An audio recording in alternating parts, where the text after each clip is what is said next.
I've visited Canada more times than any other country, most recently in 2014, but virtually all my trips have been centered around BC and Alberta. For the first time, I'll be exploring the east of Canada, specifically a region that has become synonymous with French culture, yet over the centuries has evolved into something uniquely different. It has its own distinct dialect, food, music, traditions, and people. So while it may not exactly be France, I certainly don't feel like I'm in Canada. Bienvenue à Quebec! Quebec City sits on the north bank of the St. Lawrence River, about 60 miles from the US border. I'll start my exploration outside the city walls. I'll then visit the historic lower Latin and upper quarters before crossing the St. Lawrence River to the town of Lévis. The final leg of my journey will take me to the Quebecan countryside, to the town of Saint-Anne-de-Beaupré, the island of Orléans, and the spectacular Montmorency waterfall.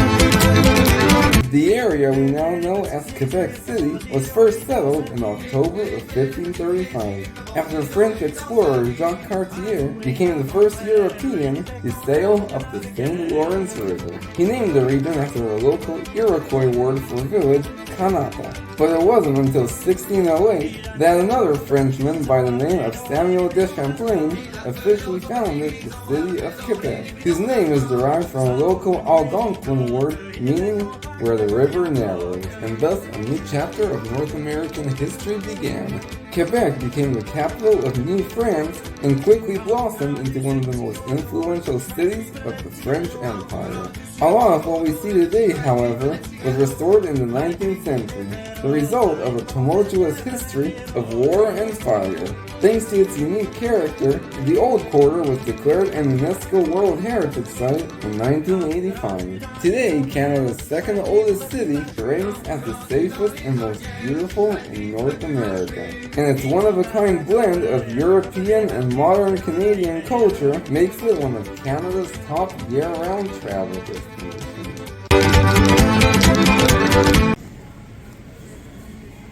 I read that most restaurants in Quebec City don't open till 11 a.m., so it's a good idea to pick up some breakfast at the airport.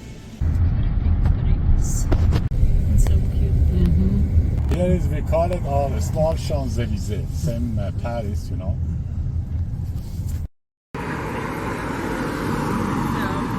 Oh, we've just checked into the lovely Unilofts Grand Allée. Look at this. Definitely better than I was expecting, and a few nice surprises. I'm not a fan of these Canadian faucets and European hose showers, though.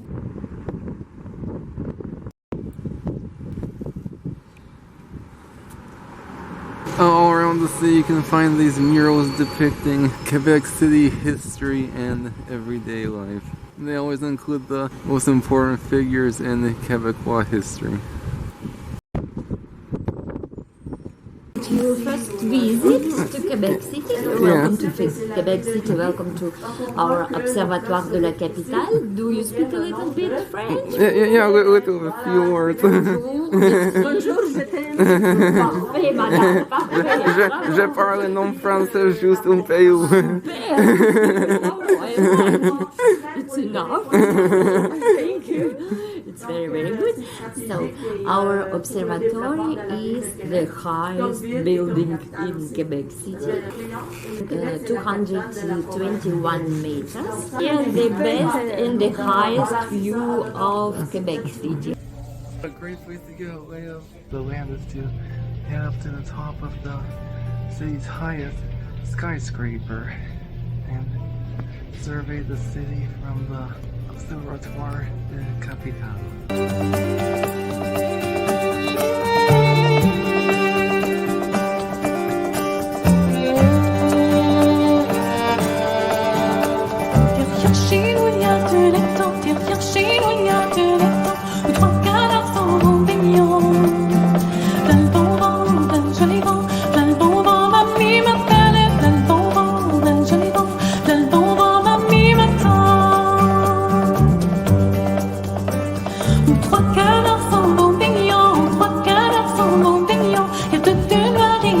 blanc.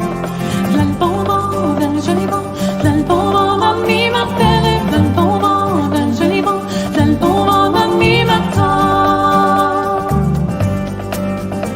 Le fils du roi s'en va chassant, le fils du roi s'en va chassant, avec son grand fusil d'argent.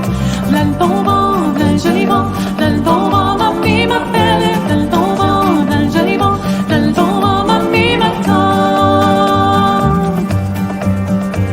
Avec son grand fusil d'argent, avec son grand fusil d'argent, visa le noir, tua le blanc. V'là le bon vent, v'là le joli vent, v'là le bon vent, mamie m'appelle, v'là le bon vent, v'là le joli vent. The hotel is conveniently located next to several fine restaurants. Unfortunately, most of them don't open till 11 or 5 p.m. and are closed on Monday. Italiano, to nie to inne rzeczy zamknięte, coś? I don't know. We'll find out. I went for the Quebecan pizza. Apparently here if you order for two, they pre-split it for you.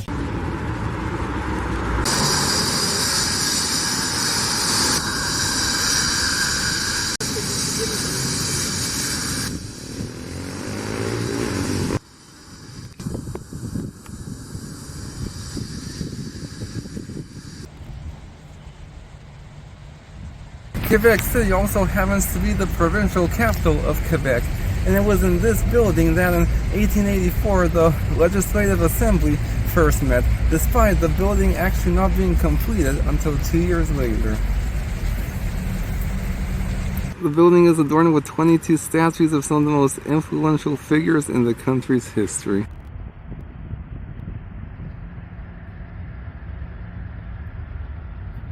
This may look like some sort of ordinary city park, but there's actually something really interesting going on here, because although we have some ornamental plants, we also have some plants grown in this garden are actually used in the local restaurants.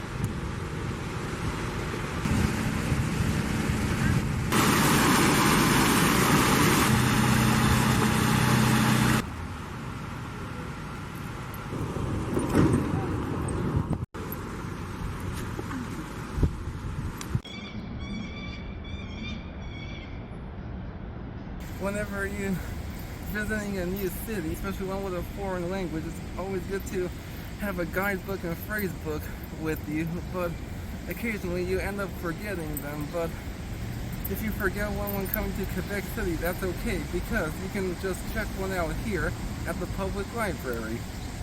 That doesn't look much like a library. Looks like a converted church. The Bibliothèque Claire-Martin is housed in the former St. Matthew's Anglican Church.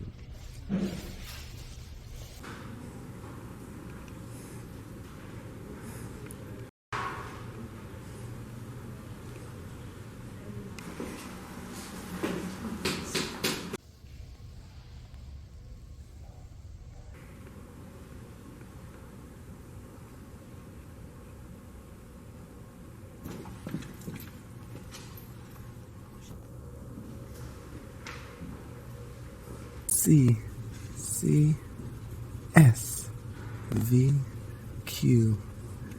Where's the Q? Look around for the Q. My God, now let's get the hell out of here.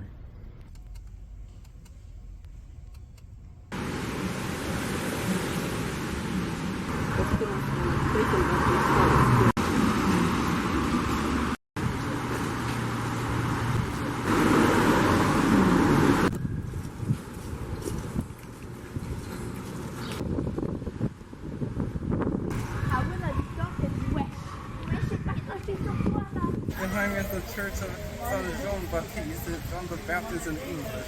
It's actually the patron saint of Quebec.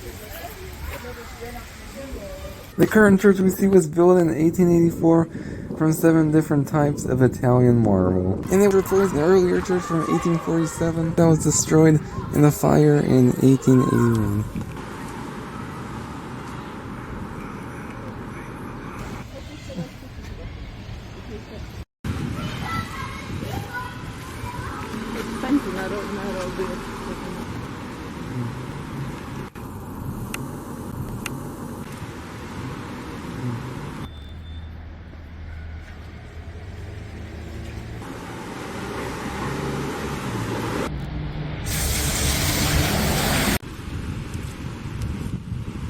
whenever I visit a new city, I always like to get away from the tourist areas a little bit and see a bit of the more local areas. And it looks like in Quebec City, every neighborhood is beautiful and worth visiting.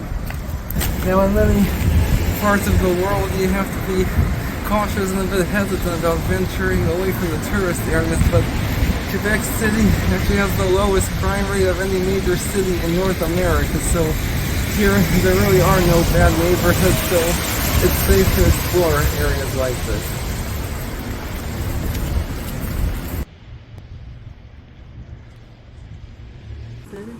Jak coś to może być, bo to taka bardziej ich dzielnica to... Ja tu poszłam właśnie, można rzeczy takie ładne domki.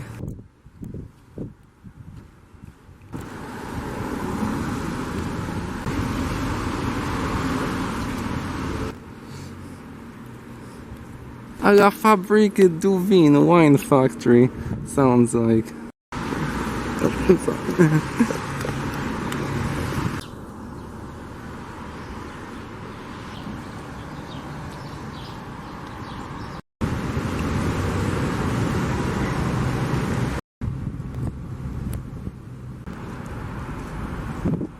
Yeah, that's what I'm saying. We have to walk that 100 miles. Although the Quebecois have sort of developed their own distinct culture, they're still extremely proud of their French history and heritage, and that's evident with the amount of parks, statues built after French heroes. And right now we're actually in the garden dedicated to the famous French heroine Joan of Arc.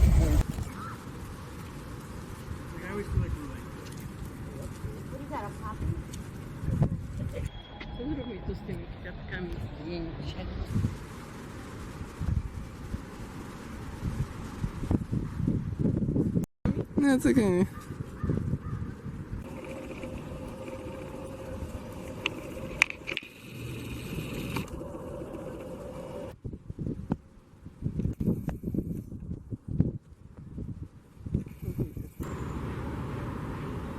Quebec City is the only fortified city in North America outside of Latin America, and the oldest of the city's ramparts date all the way back to 1690.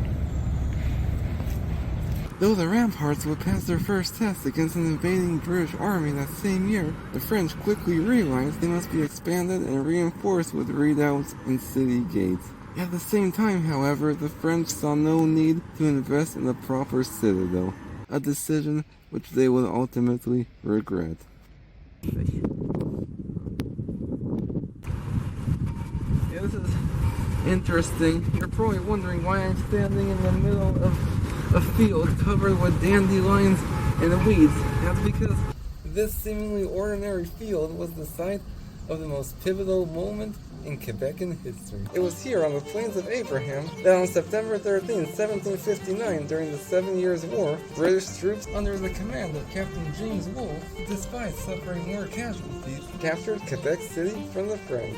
Though attempts were made to recapture the city, first by the French and then by the Americans, it would remain under British rule until Canada achieved its independence. Often regarded as the first global war, the 7 Years' War was a turning point in world history, as it would ultimately cede all of Canada to the British and help solidify Britain's status as the new colonial superpower.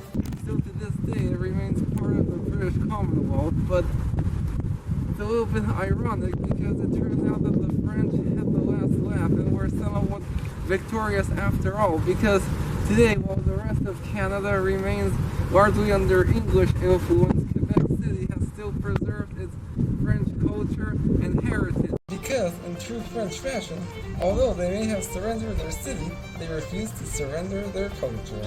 To this day, Quebec remains the only Canadian province where English speakers are a minority, and the Quebecois have strongly held onto their unique cultural identity and pride, with many advocating for autonomy and independence and choosing to disassociate themselves from the rest of Canada. This strong connection to France has made Quebec City unlike any other city in North America.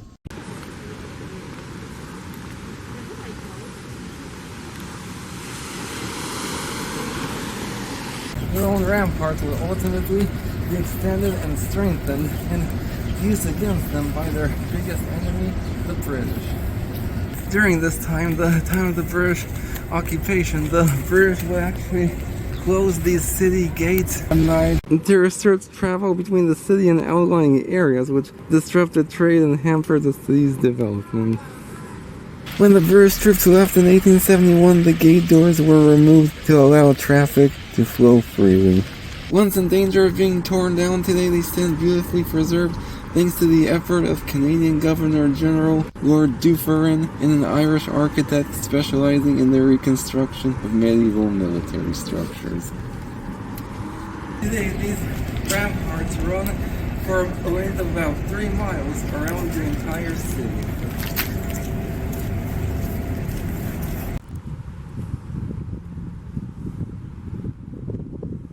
Throughout the 1800s, the British constructed a series of these defense towers called Martello Towers all throughout the city as they continued to come up with new forms of defense for their captured city. They were served to defend against further potential attacks, especially from the water.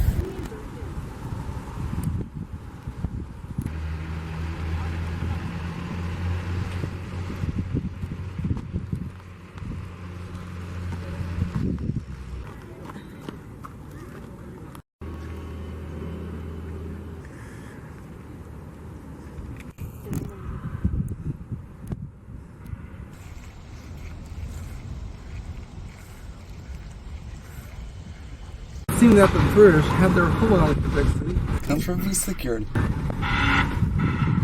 But ironically, they have failed to learn from the mistakes of their French enemies. And their confidence and financial greed may very well have cost them the city once more, this time potentially to the Americans, had the War of 1812 not been the wake-up call they needed. Finally, in 1820, their flimsy wooden fort was torn down and construction current Citadel we see today began. Citadel, which took 3 decades to complete and will be the largest ever built by the British in North America.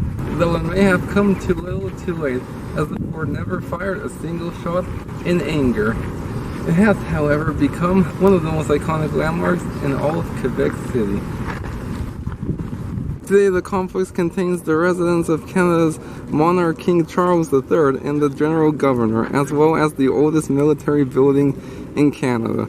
But if you want to see these sites, however, you'll have to book an official tour, as the Citadel is also an active military base. And another interesting feature about this Citadel is you can't really see it from here, but it's actually in the shape of a semi-star instead of a full star.